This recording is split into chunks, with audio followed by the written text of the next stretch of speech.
Hey, good afternoon, everyone, and thank you for joining us for our virtual permitting roundtable. I'm just going to give another minute here. I see the participant list continues to grow, so I'm just going to give another minute for that to settle down, and then we'll get started.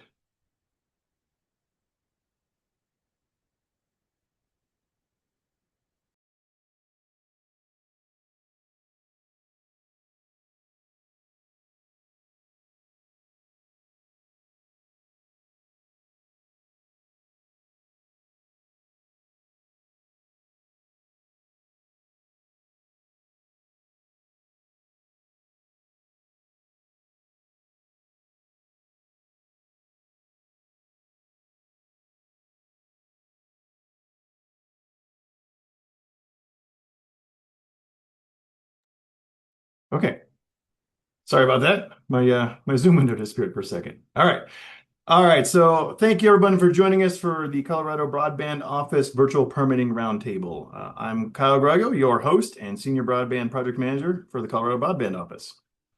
Here's our agenda for today. We're going to walk through some welcome and introductions. I'll give a quick summary of our regional in-person roundtables. We'll talk about the major themes that we heard throughout those roundtables. We'll also talk about some of the actions we've already taken based upon the feedback we heard in those roundtables.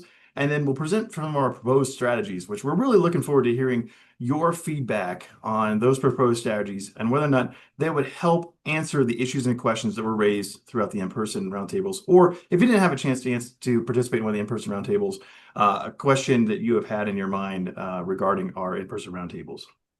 But before I get started, is my understanding that we might have Chris Hall from the NTIA and perhaps some other folks from the NTIA on the line listening into our virtual permitting roundtable. Chris, if you or your teammates and colleagues are on the line, could you quickly introduce yourselves? Yeah, I'm Chris. I'm represent Communication Workers of America Broadband Brigade. So I believe I'm the only one online right now. Okay. It's, yeah, Chris Hall. Kyle just got on Oh, Okay. while you oh, were saying that. All right. Chris Hall, I don't know if you heard that, but we'd like to welcome you from the NTIA for joining our roundtable. And if you have the opportunity and would like to introduce yourself to our field of participants here. Yes, can you hear me? I can hear Great. you. Thanks. Joining just a moment late after getting out of another meeting. My name is Chris Hall. I'm based in Iowa. I am the federal program officer for the BEAD program, with my states being Iowa and Colorado. So I'm very fortunate to work with your team, the Colorado Broadband Office. Have very much enjoyed getting to know them over the last 7 months and am eager to listen in today to hear more about your permitting efforts and streamlining that process for your participants, and also here as a resource. Today, mostly just here to listen, but of course, available as a resource from NTIA, and always eager to work with you to make sure that this program is a success. Awesome. Thank you so much, Chris. And thanks so much for joining us. We do appreciate it. All right. I introduced myself. Also on the line, we have Ali Terry from the Governor's Office of Federal Funds and Strategic Initiatives. And then running the slides and who will also be jumping in is Ken Demlow, a Senior Project Manager from HR Green, who has been assisting us throughout these in-person and now virtual roundtables. Next slide, Ken. All right, so a quick summary. We held 5 regional roundtables across the state in Pueblo, Durango, Steamboat Springs, Fort Collins, and Colorado Springs. And across those roundtables over the last couple of months, we had 84 attendees from ISPs, the Colorado Department of Transportation, local municipalities, electric co-ops, environmental consultants, and permitting expediters. And we had a lot of great discussion and feedback throughout those in-person roundtables. And so the intent here today is to talk through what we heard, to regurgitate it back to you, the audience, to make sure we heard it correctly, propose to you some of our actions taken and strategies, and then get your feedback on where we're headed with our proposed actions and strategies. These were the major themes that we ended up talking about throughout our permitting roundtables. A lot of discussion about environmental and historic, specific the NEPA requirements required for the BEAD program. We talked about concerns with timelines for getting permits through the Colorado Department of Transportation, railroad companies, and ditch companies. We also talked about electric co-ops, pole owners, and the make-ready costs and timelines associated with getting aerial deployment. And then finally, we talked about some of the challenges with getting locates done, both in a timely fashion and done accurately. So I'm going to hand it over to Ken, and he's going to kind of walk through what we heard, and then Ken will hand it back over to me, and we'll talk through what the CBO is doing about it. Over to you, Ken. Thank you, Kyle. Yep, thank you. So this is just the environment historic, and we'll get to the other categories. But within this category, there was a lot of discussion about this because this is a big concern, lot of questions about the environmental historic. And one of the things we heard was with consultants, and either consultants have not knowing which consultants really knew all the details, or if they knew what to if they knew the parameters or what to do, still even how to communicate that and how to walk through and all of the unknowns. And so that understanding of either what consultants knew and or how that gets communicated and planned by the permit applicants was an ongoing and concern that we heard quite a bit. And that has to do with Colorado and the NTIA processes and just how all that works and how all that and the impacts that has both for cost and for timelines. That was a big question, or a lot of questions about that and concerns. And then what we heard about different federal agencies that can be involved, and through the BEAD process or the permits for the BEAD process, and which of those was their lead agency? Which of those, what did they need? When would they need it? How would they be able to communicate what their needs would be? And then the timelines of all of that. That was something that was an ongoing concern of walking into the environmental historic, going into that part of the process, and how long were they going to take? What steps had to be taken? When would the permit applicants be able to know, and what would they be able to count on? And then cost was one of the also big concerns, because what we heard was the permit applicants have to commit, or the subgrantees have to commit to what their costs are going to be, but then the different things that might kick in environmental historic, what would they cost? And those costs we heard could be rather large. The timelines could be rather long, and so that they've had to dial in, but then what would happen in the process, and what costs would then be incurred, and the unknowns of that was a big concern. And then one of the other just major themes that we heard is that staffing at all levels of the subgrantees, of where they were putting in the permit applications, all the levels that they would have to go to. We heard from agencies that staffing is an issue, and are there enough staff to handle all these pieces? So what staffing was available at what levels to review permits for the expertise of those permits? That was something we heard was a concern also that could slow down permits. So we heard this again. This was a major topic and a lot of discussion, but these are what we kind of pulled out as the main things that we were being told were some of the biggest concerns. So Kyle, hand that back over for actions. Thanks, Ken. Appreciate it. All right. So some of the things that we have done already is as part of our BEAD program that we're deploying now and finalizing grant agreement signatures, is we've retained an environmental consultant to support the CBO staff and all of our BEAD grantees. So we have HDR as an environmental consultant as our support team, and they are experts in the NEPA and in historical field and all of the things that are related to that. And so they are a part of us, and they help us get through every single one of these required checklist items to get to a NEPA certification to move forward to deploy the broadband projects. And so all of our BEAD grantees, as part of their process, the first milestone to achieve and then receive, payment is to get, all of your NEPA documents and historical documents submitted, and then through your own environmental consultant's help. But then our environmental consultant will also review those to make sure that they are all set, prepared, and ready to go for us to upload into the system to move forward with getting the approval to deploy those projects. As part of our BEAD program, we've also created a NEPA step-by-step checklist to try and help. There's a lot of guidance and regulation out there. It can get confusing at times. And so we've tried to help narrow this down by creating a checklist. It's available on our CBO broadband website for all of our BEAD grantees, and you can walk through that and start to see exactly what is required to prepare for submitting everything you need to get towards that milestone 1 to get that NEPA approval. We've also conducted NEPA consultant training. This was something that came out of, I think, our second in-person roundtable, and we immediately put that into action. And I think within 2 weeks, we put that training together, and our environmental consultant put together training to help train ISPs and their environmental consultants on some of the existing categorical exclusions that are already approved as part of the BEAD program. We found that not everyone knew about those categorical exclusions or knew what they meant and which ones applied. And so this was a training that we did to help environmental consultants understand those exclusions as they exist. And that training is still posted. A recording of that training is posted on our website. If you'd still like to go and view it, it's available for you to review. We have also done a lot of meetings with our fellow state and federal environmental permitting partners. We've met with the Colorado Parks and Wildlife.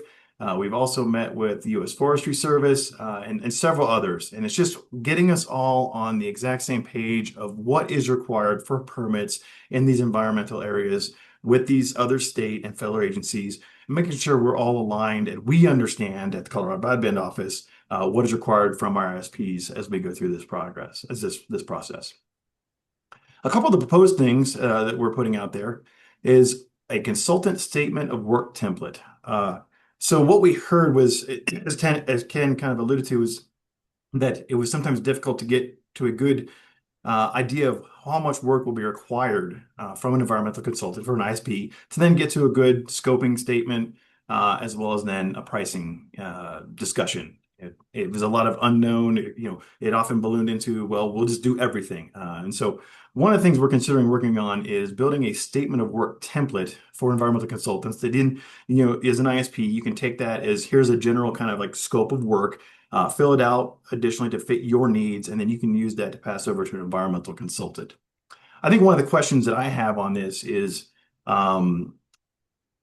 would this be helpful at this point in the process? We are at the point where we now have many signed BEAD grant agreements, and I know that many of our ISPs have already had retained environmental consultants to get to this point. Is this worth putting out there? I'd love to hear your feedback or put a comment in the chat if you think this would be something that we should continue to do. Another proposal we have is statewide model documents. So trying to take some of the workload off of individual ISPs or individual environmental consultants where we can and do things at a state level through our environmental consultant, such as a materials management plan or endangered species plans. We know that the Mexican spotted owl is a point of concern for many folks out there. And it's migratory season, its nesting season tends to take up the entire construction season, which is the summer months here in Colorado. So we've heard those concerns loud and clear. So we are looking into can we build out state templates or documents or state plans that would then relieve some of that workload for you in the ISPs and your environmental consultants. All right, so I'm going to pause there. I don't see any questions put into the chat. So if you have questions or feedback, I'll pause for a quick minute, and I'd love for you to come online and just give us a quick comment or a question or put a question in the chat.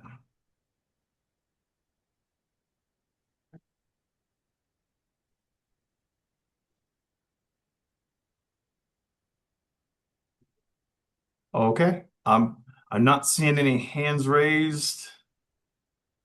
Ken, are you? And I don't see any questions in the chat. So, all right, I'll assume that we nailed it, and we're going to move on. All right, next slide, please. So the next category were like longer lead permits. So CDOT, the railroads, the ditch companies. And again, this was another one of those topics. There was a lot of discussion and a lot of concerns raised. One is just the amount of time that railroads, ditch companies, particularly, but the amount of time that those can take. CDOT, we really appreciate CDOT attending multiple of the roundtables, and so they were there to be in the discussion. And one of the things that we heard from CDOT is that they do have limited staff also. And so as these permits come in, as they get greater numbers of permits, they only have a certain number of people to deal with those. So that was something that they just kind of talked through what the implications of that were. But the next point was really, for me, was particularly surprising. That is that 90% of the CDOT permit applications are returned, or they have to have further work done on them before they could be approved. And the most common issue was method of handling traffic plan. We always call them traffic control plans, but the term method of handling traffic plans, the MHTP.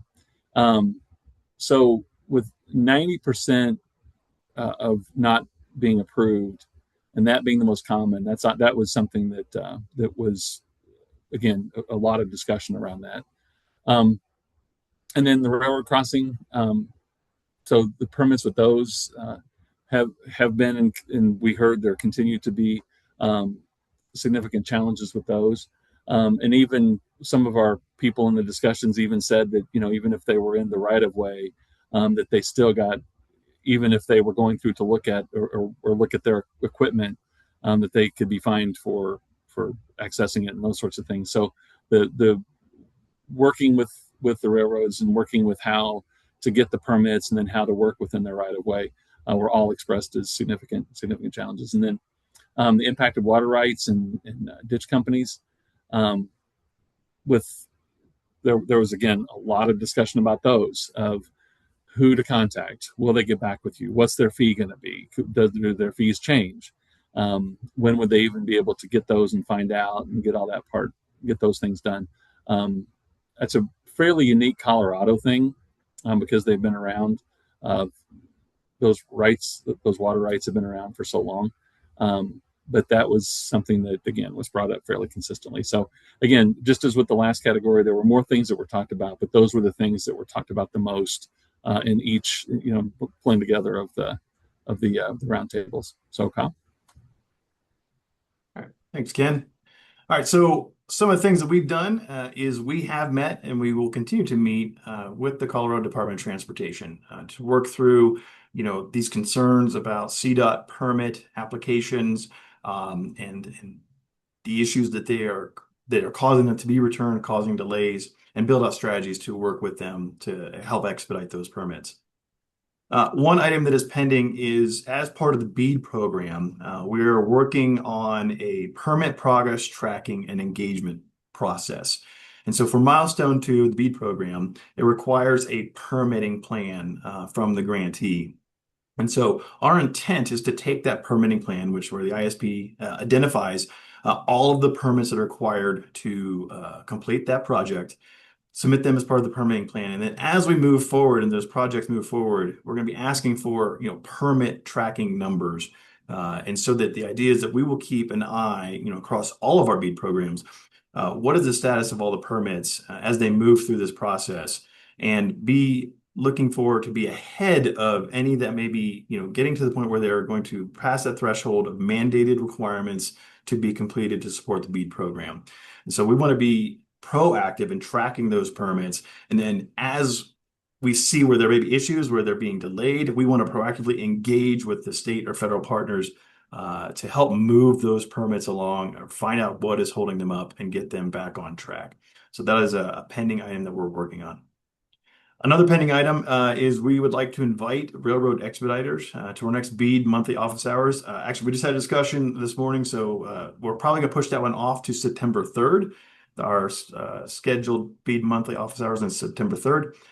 But the idea is we had found that, and this was new for me as well, I did not know about railroad expediters. And so there are a couple of companies that exist that can help with getting permits through railroads, who tend to be a challenge getting through in a timely fashion. And so we would like to invite a couple of railroad expeditors to come and just talk about the challenges as they see it, and some of the services they offer, so that is something that more people can be aware of. We found that through our in-person roundtables, many grantees and ISPs weren't aware of this potential service that exists out there. One of the proposed items that we're looking into is a CDOT training session, and specific on the method of handling traffic plan. So with the idea that we can get from the experts, like the CDOT experts who approve these permits, and we see it's the most common thing that is causing these permits to be delayed is let's get a standard training template. Let's invite all of our ISPs and your support agencies to this training and have the experts train and set some standards and level expectations on what they are expecting to see in a method of handling traffic plan. And then we'll record that, we'll put it on our website so that ideally we reduce that number, like that 90% of CDOT applications are returned for rework. And so that is a goal we have there. And finally, a proposed item is a statewide permitting resource pool. So what we heard is that there just sometimes, and in specific regions as well, there just might not be the right amount or accessible resources of people with the right training or experience or certifications in that area to be able to help move these through, especially when we're talking about a large volume. As in, there is one engineering firm which supports an entire region, and multiple ISPs are relying upon that engineering firm or other permitting resource pools. So the idea here is that we would potentially create a statewide contract that would create a resource pool which our BEAD grantees could then tap into to help add additional resources to help you build your milestone 2 permitting plans, also track your permits, and then build out the permits as required for each individual agency to help expedite getting those through those permitting processes. Okay, with that, I'll pause again and see if there's any questions, comments, or feedback.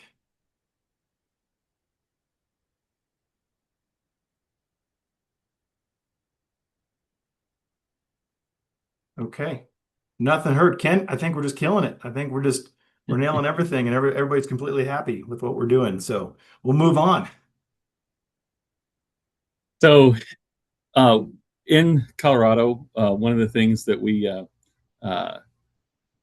actually, before we move on, Kyle, we did get a chat about examples of railroad expediters.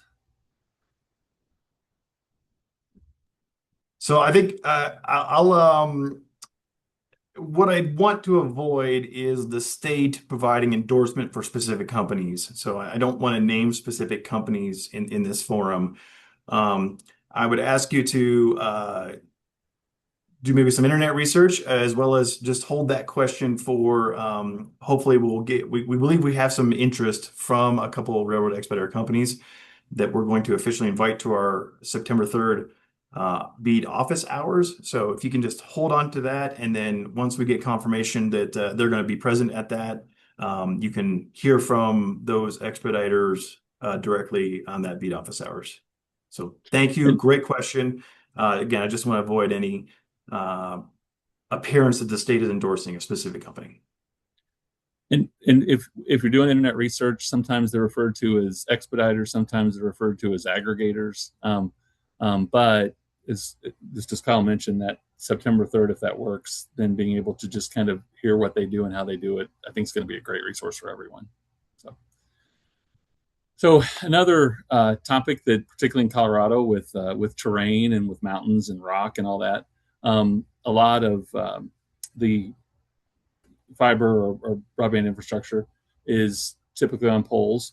And so we have the pole owners who then have to have the make ready done, and just so everybody knows what those terms mean. It's so there's an existing pole, and if you're going to go on that, then there's certain things you have to do, and that's called make ready. And there's a process that has to go through of the ISP defining what that is, defining if the pole can handle it, if the pole is tall enough, because there's certain height limits on every pole of clearance and all that. So there's a lot of work that has to go into that, and then that has to be approved by the pole owners. There could be poles that have to be replaced. There could be those make-ready costs. So that makes sometimes the permitting easier because they're already permitted, but then there's also some issues of even how then they can be used. So there was a lot of discussion about that. And one of the things that we heard very clearly from our co-op, electric co-op folks that were able to attend, was that they provide electricity. That's their job. And they're member owned. And so they're providing electricity for their members. And so anything that would raise the costs that isn't their core mission is something that they they need to avoid. And so that's kind of where the challenge comes in as to what happens and how it gets paid for and all that. So a lot of times, just as I was mentioning before, a lot of times when you come in for looking at a certain pole, sometimes those poles have been around since for 100 years. Also, there's other times that they were putting at a certain height for electric, but there are clearances that have to happen, and those clearances are required. So nothing can go, into too low off the pole. So sometimes there's either because of the condition of the pole or because of the height, sometimes they have to be replaced. Well, that is when you think about a new pole, when you think about sometimes in the locations of how those get put in, when you think about the cost of how everything has to be moved and taken off the old pole, put on the new pole, that can be a significant cost. Plus, the other topic is that there's poles in all networks. There's poles that don't meet federal requirements, certain federal standards right now, but they're grandfathered because they've been there for a long time. Well, what our attendees from the electric co-ops told us is that anytime then you touch those or do anything to them, then those have to be brought into to meet those specifications. One pole owner gave the example of just crossing one intersection. All of that compliance stuff was going to cost a couple $100,000 just for one, just to go through one intersection. And so that's a cost.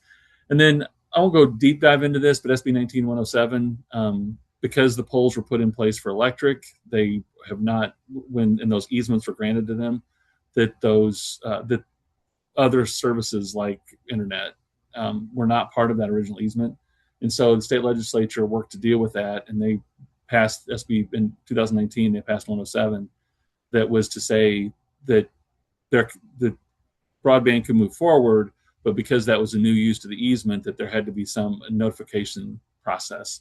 And so that is another thing that the pole owners have to do, is they have to go through that process of notifying all the members. And then what happens if a member doesn't want, or if, a person who owns the property and it's, has an electric easement, what if they don't want something else on there? So that's an issue that pole owners face.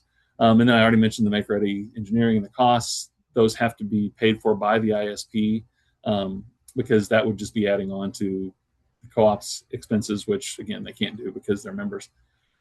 Now, one thing that we heard another thing that was really interesting is that so when the make-ready's done, when the pole analysis is done, the make-ready's done, and then they submit that to the pole owners. And if the pole owners say, yeah, that works and that meets our standards and all that, that's when the materials are paid for, the materials are purchased. And so that affects the timing also. So as I mentioned a little bit ago, so to some degree, poles do get around permitting issues, but there's still SB 107, there's still, all the make-ready, all the pole analysis and all that. And then also there are environmental reviews still required, because if there's going to be a pole change out, everybody still has to go in to get in there to change out the pole. So there still are environmental impacts. And then going back to SB 19107, kind of a similar thought process is that this is an easement for electric. So it's a private easement for electric.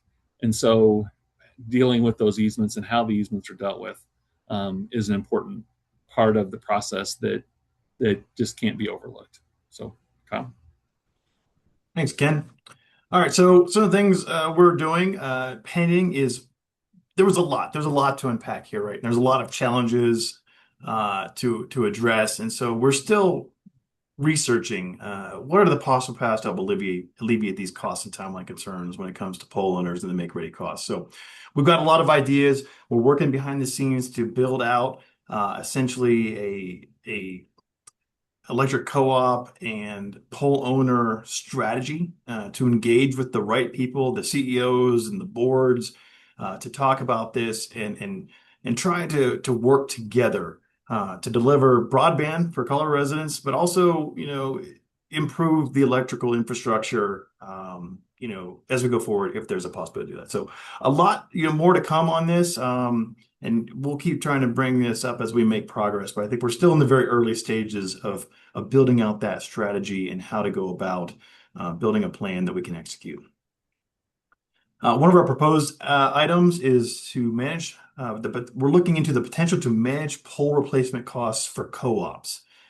So again, this is still very early in the research phase, but we believe that there may be the ability at the state level to help manage pole replacements with and for the co-ops across the state to help alleviate some of these concerns and some of these costs associated with, when you add, aerial fiber deployment to a pole, that now it has to be brought into compliance, or, you're checking to see, make sure it's not hollow, it has to be replaced, and all the costs come with that. So we're looking into what does that look like? How could we make sure we do that the right way? But also, again, trying to improve both broadband infrastructure and the electrical infrastructure for the state of Colorado.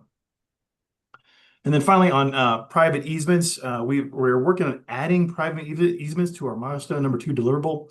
And that's as part of it, as a B grantee, you're building out this milestone number 2, which is your permitting plan, adding private easements in there so that we can kind of track the progress, so that we can be ahead of concerns that if you've got one private easement and it's one landowner, one private landowner, if it affects just their drop, right, that's not a big concern. But if they have got that section of land you've got across, and it, provides access to an entire community and a whole set of BSLs, then we want to be able to track that and make sure we're aware of what are the impacts of a single private easement if it does not get approved by an individual landowner.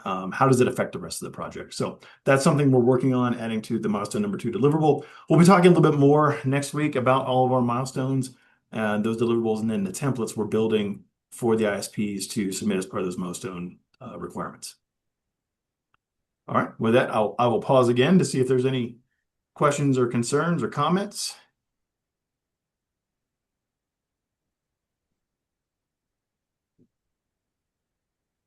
Okay, not seeing any. All right, we'll move on. Ken, please. So one other topic that came up a lot was locates. And so on the very surface of locates, and what locates are is, and most of you know this, but just so that we're on the same page. So when broadband is going to go down a certain route, so say there's a fiber route that's going to go down a certain part of the street. Locates are where there's a process of calling in locates, getting locates. There's a process to find out where the other utilities are, so that that whoever's putting in the fiber knows where to put it, and knows that it won't be in conflict with other utilities. So on the surface, it might seem like that's not necessarily a permitting issue, but there are a couple ways that it actually is. And one way is that, if you notice, there's 2 that are required. One is a design and the other is for construction. Well, the design locates are intended to say, okay, they'll go through and mark locates for design, so that then helps develop the plans, so that you can then know what to submit to permit. So that's a direct permit topic. Is if you get design locates, then you can go out and look at those and say, okay, well, this is where we have to be. This is where we'll put it. You put that into your design plans or your permit plans, and then your permit plans are what you submit. And then they come out and get done again in construction. So one way that locates does affect or does impact permitting is just, are the design locates going to get done, and are they accurate? And a lot of times they just don't get done. So that does. But then also, in working with quite a few communities across the country, locates are one of the ways that they regulate the number of permits that they approve, because they have to locate their stuff. And so, like the water lines, the sewer lines, all the things that they might have, they have to locate those. And a lot of them just say, look, we can only locate so much at any given time, so that's how much we can permit, so that we're not, so that we can stay at least on track with what we're approving. So the problem in the locates is that next bullet point, which is availability and resources. Right now, I was just reading up on this week, and through the different levels of regulating locates, and there's different companies that do locates, but in the industry, they're considering this now a severe issue, a severe challenge in the industry. It's just not enough qualified people to do locates.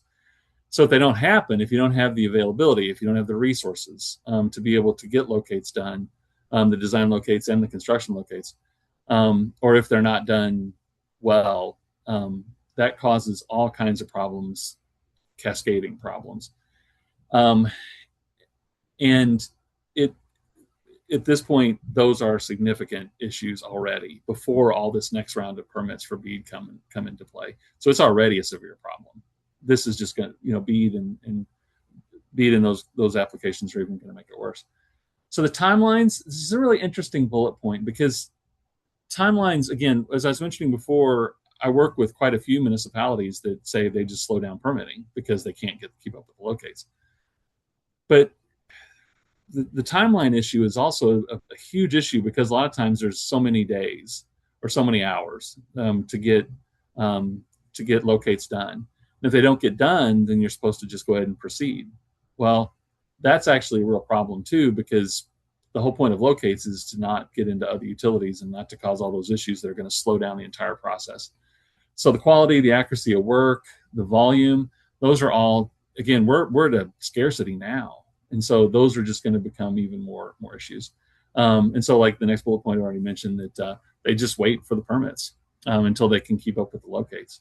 And so the workforce, the expertise, this is something that is like it's a problem now, and there is a fear that this will be an exponentially even greater problem. So, Kyle.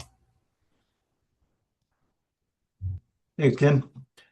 All right, so we are researching, assessing potential workforce training for the state of Colorado. So we don't have the BEAD guidance on non-deployment funds just yet. We're still pending that. But we're researching what would that look like and coordinating with the Department of Local Affairs for Colorado on the use of possible non-deployment funds for a workforce training to help bolster the locate resource pool by getting people trained, potentially creating additional jobs for the state of Colorado, and then helping improving that the availability of resources and then the accuracy of the work that is done by having a trained workforce. A proposed item is that we're researching and assessing statewide locate resource pool as well. So is there potential for us at the state level to create, again, similar to the permitting, the environmental permitting area, is a resource pool, a state contract, where then individual areas, municipalities, local areas can tap into that resource pool to help provide and get ahead of some of the volume that comes with both physical construction and then broadband deployment locates. So that's another thing we're researching right now to see, is that a possibility? Do we have the funding for it? And then what is the right way to do that? Okay. I think with that was our last major theme. So I think we'll go to questions. So it's been a quiet crowd today. Hopefully you've been just patiently listening and waiting for your turn to offer some feedback. But that's what we would like to get to now is some feedback on, did we hear you correctly? Did we hear the community correctly? Did we capture the major concerns and issues in these categories? And then for our proposed and pending strategies, are we on track to help alleviate some of those issues and concerns? So I'll pause there. If you got some comments or questions, please come up off mute or pop a question in the chat.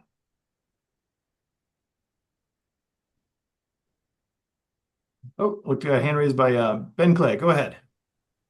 Yeah, hi.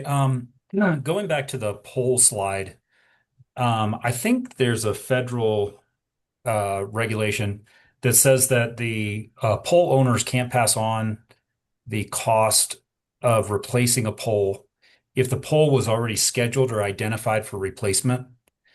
And I remember discussing that a little bit in our face-to-face roundtable. I guess the follow-up question on that is, does the state, through the PUC, since the power is regulated, does the PUC have a list of poles that are scheduled or identified for replacement, or could they request that? And if so, then it may give providers a little bit more confidence in that they're not being taken advantage of in that sense. Yeah, that's a great question. Ken, do you have a answer before I take a stab at it? Um, so I would say this, Ben, and a great question. Um, there with how we've discussed and some of the things that we're working on to because if you notice, Kyle said there's several of these are in the kind of working through it in early stages. Then I would say at this point, we by the way, just also make a quick note of everybody that came to the roundtables. We have notes of all the things you said. These are just the highest, the biggest topics, biggest concerns, and some of the things we're addressing.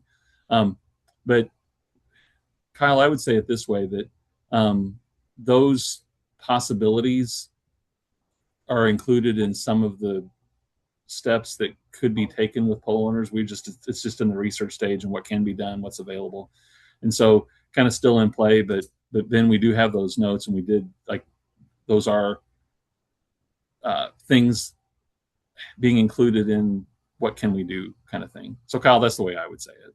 Yeah, thanks, Ken. So I'll say is that from my understanding is I think this is one of the major challenges that you brought up, Ben, is that I don't believe there is a statewide tracking system for individual pole replacement tracking and plans, right? I think that's one of the major challenges.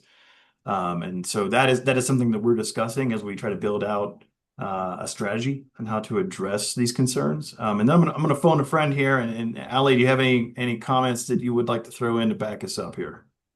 I think, Ben, you've just identified maybe one of the primary concerns is that we have a lack of visibility into um, uh,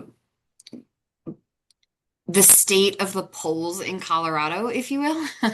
And I think, Colorado, not all states are like Colorado, right? Colorado has we're sort of a home rule state, and that applies to our electrical grids as well. And so, appreciate the question. One of the things that we really are trying to figure out is, how do we support our permitting partners, and particularly electrical co-ops, in not overburdening themselves, their members, but also making sure that the costs are reasonable for our ISPs to be able to continue our expanded broadband deployment. So, thanks for the comment. Well, this is one of our primary considerations and areas, actually, of failure of projects. Make ready is. And so it's an area that we're really leaning in, and in fact developing a strategy around over the next month or so. Okay, thank you. Thank you, Alan. Okay. Other questions, comments, feedback? Good jokes? Just kidding.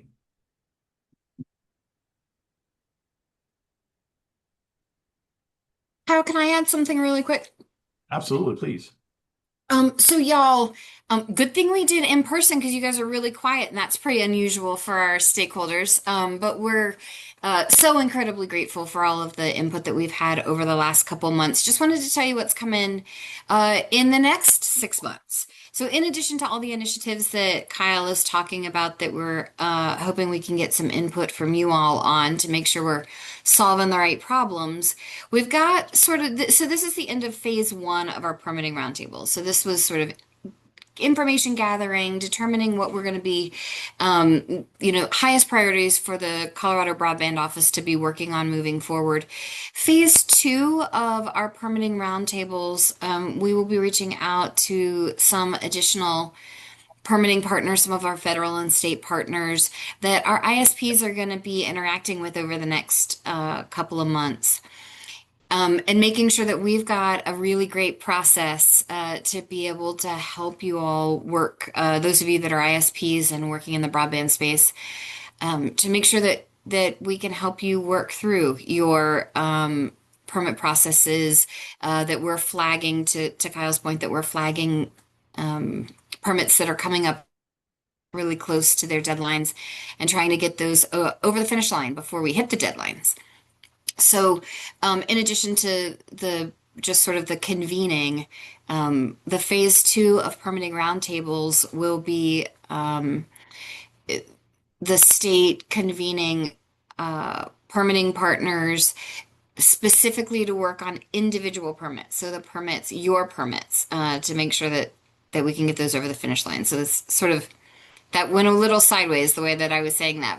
But there's two parts to our phase two. The first is an initial convening to make sure that we're communicating with our permitting partners the way they want to be communicated with. And then secondarily, to continue to push individual permits over the finish line so that your projects don't get stalled.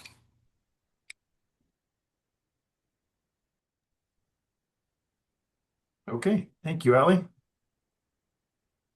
All right. Well, if there are no additional, Craig, see your hands up. Go ahead, please. Hey Ken, at one of the sessions you were talking about or looking for some headway on getting railroad to the table. Do you have any progress there, or do you know if there's any pipeline of legislative remedies that might be coming down the road to make Colorado look more like other states? Great question, Craig. So,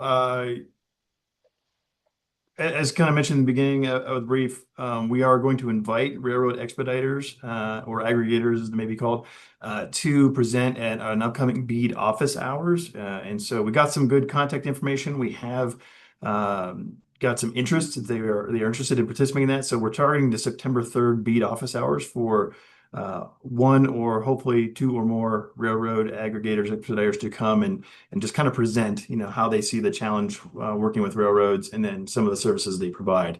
We're working to bring them to the table to have a discussion. So look forward for more information on that at our BEAD office hours. As far as legislation, I am not aware of any legislative efforts to change that process, and I'll ask Allie if at the governor's office, are you aware of any legislation that's being proposed to address this concern? I'm not aware of any legislation to address railroad crossings in Colorado at this time.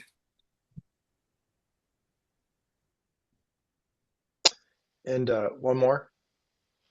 Sure. In your key takeaways around everything's getting more expensive, did you hear at all that the cost of insurance was an impediment to deployment or permitting or fielding crews? For example, underground crew can't get the insurance, and so we can't field them because they're not insured, or you can't get a permit because the locators can't pay for the insurance to cover the risk of locating. Did you hear anything around the cost of insurance and if that's a pain point? Hey, Kyle, can I take that one? So, Craig, that's a really interesting question. In working in Colorado and then even kind of around the country, in our roundtables, I didn't hear that. Um, and then working just, in a lot of different capacities across the country, I've not heard anybody bringing that up specifically. Now, Craig, I'll say it this way. I've heard people talk about the cost of insurance being something they just either have to add in or something that, because insurance has been going up. But as far as that being uh, a stopping point, I have not heard that. Uh, I think I'll listen and maybe ask some questions around that, but no, I have not heard that. We didn't hear that in the roundtables, and I have not heard that as a direct, this is going to stop the project kind of thing at this point. Craig, I'd be Good, interested in good. hearing more if you have more information on it. Would you be willing to talk a little more about that right now? Well, I mean, I think you look at the cost going up, and the underwriters look at this business, and it's becoming more top of mind, and they look at it as a lot get done in a short amount of time, which leads to capacity crunches like those that you mentioned, not enough people, and then when you don't have enough people, and you do have more people, they're maybe less experienced, and so that is maybe self-perpetuating in causing errors, and so it'll get more compounded as you get more crews out there and you get through this surge. And insurers don't like that, and so that they might respond. But the outside the box would be if there's a way to find a alternate underwriter, or even if there's an outside the box way for non-deployment funds to be used for underwriting broadband builds to alleviate that pain point or that limitation, so that people can get to work without having that specter of threat of the event happening. Um, and safety is paramount, but insurance is another thing. So just as it happens as you move through this surge, that you'll have more occurrences and more opportunities, and insurance responds in kind with higher renewals. Yeah, so Craig, are you finding this or anybody else on the call, when we're looking at increased rates, are you looking at new entrants into the field? So for example, new subcontractors who haven't been in the field before and are having trouble getting insurance at all, or the insurance is extremely expensive, or experienced subcontractors where they're sort of riding renewal costs are going up significantly? Or is this an ISP issue where the same thing sort of is happening to ISPs? Just do you have thoughts on that? I don't have data. I just have anecdotally that Yeah, that's that, great. that subs can't get renewed, so they can't go to work. Uh, Okay, and so it's just something to look at. And if there's a way thanks. to free that up Yeah. or to remove the barrier, Hmm. then that's a good use of non-deployment funds or some way forward. Thanks, Craig. So Craig, I have heard of, like the percent of costs that becoming a higher and higher percent. So I have heard that. And Ali, I would say what I've also heard is that the rates are kind of going up for everybody. Um, so new or not new, it's just like rates are higher. The only difference, Craig, is I haven't heard of that being a deal killer yet. And I mean, I've heard the pain. I just haven't heard that it's been a deal killer yet. So that's a good point and something to keep our ears open to, and maybe even ask some questions about. So very good. Kyle, I think we have Jennifer. You raised your hand, Jennifer? Do you want to go ahead? Sure, go ahead, please. Good afternoon, Jennifer White from the National Forest Service. I'm the National Broadband Project Manager on our Broadband Action Team.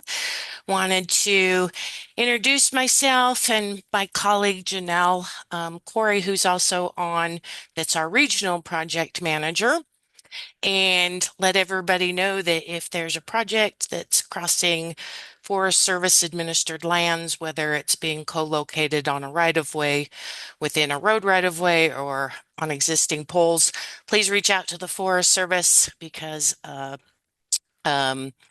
a special use permit will be required from the Forest Service.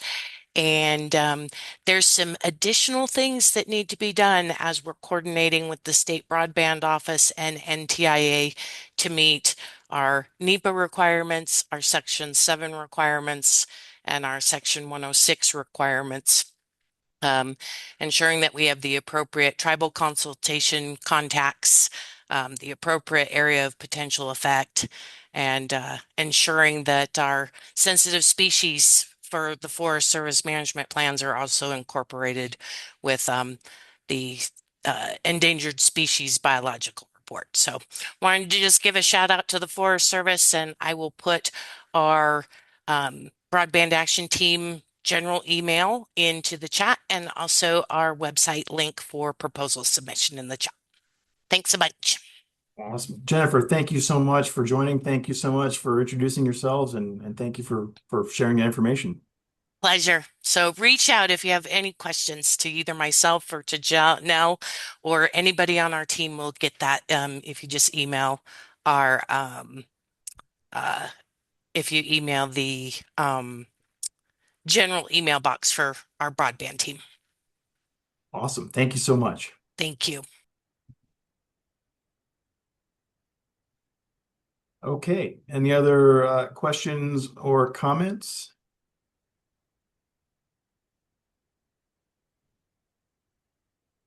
Okay, not seeing any hands raised and nothing else put in the chat.